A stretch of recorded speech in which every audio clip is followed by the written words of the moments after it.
Chapter 4. Amelia Takes Off. With her pilot's license in hand, Amelia flew in some air shows. Most pilots were men, so a young woman attracted a lot of attention. Amelia didn't like to be on display, but she worked in the shows to earn money.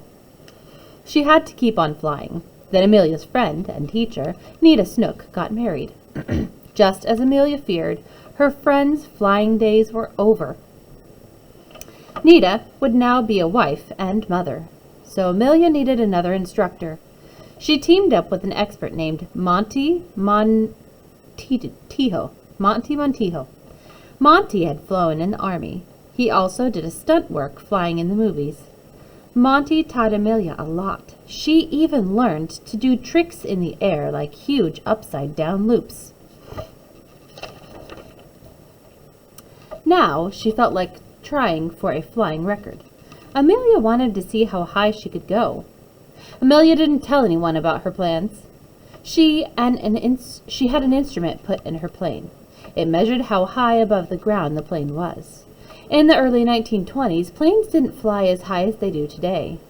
One reason was because the cockpits were open. At higher altitudes, there's not much oxygen to breathe.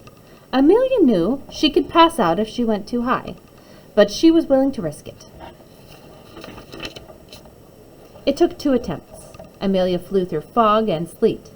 Finally, she made it 14,000 feet, more than 2.5 miles high.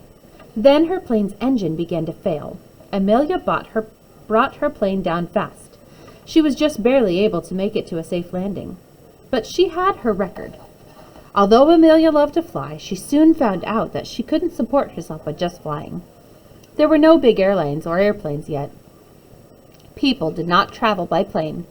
In fact, most people never expected to take a ride in a plane. In 1924, Amelia temporarily gave up on her dream. She sold the Canary and used the money to buy a car. You might guess that Amelia would pick a practical automobile like the Ford Model T. She didn't. She bought a fancy yellow convertible. If she couldn't fly in the air, she would at least have the feeling of flying across the ground. Amelia named her car the Yellow Peril. She and her mother drove across country and headed for the East Coast. Amelia went back to Columbia University, but again, it wasn't for long. She had to drop out again. As usual, the problem was money. Sam Chapman followed Amelia out east. He proposed marriage again. It was tempting. Amelia was now 28 years old. Most people thought women this age were already old maids. If Amelia married Sam, she wouldn't have to worry much about money. However, Sam would want her to stay home and have children. Amelia had to decide. To her, the choice was very clear. Amelia told her sister Muriel of her decision. "I don't want to marry him," Amelia said. "I don't want to marry anyone." Amelia couldn't stand the thought of giving up her freedom. The next job Amelia found was in Boston. She worked at Densham House, where she took care of poor children. Amelia really liked the job. She knew she was doing something worthwhile.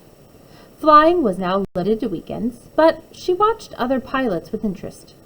In 1927, a man named Charles Lindbergh made news all over the world. He was the first pilot to fly alone across the Atlantic Ocean. It took him more than 33 hours to fly from Long Island, New York, to Paris. A woman from London named Amy Guest wanted to be the first woman to fly across the Atlantic. Guest was not a pilot, so she would set the record by just being a passenger in the plane. George Putnam, a book publisher in New York, was going to oversee her attempt. However, Amy's family wouldn't let her go, so George Putnam had to find another woman, and this time he wanted a pilot.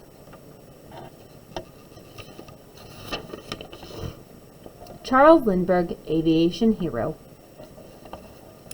Charles Lindbergh started out as a barnstormer. That's what pilots who did daring tricks at early air shows in the 1920s were called. But on May 21st, 1927, Charles left his tricks behind and entered the record books. No one had ever made a solo trip across the Atlantic before. It was very dangerous. His plane, called the Spirit of St. Louis, was only 28 feet long.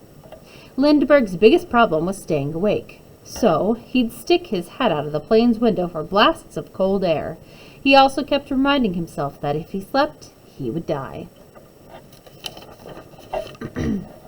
Putnam ran big publishing company, so he knew a lot of people. He was good at making deals. Putnam asked a friend to find the right woman for the trip.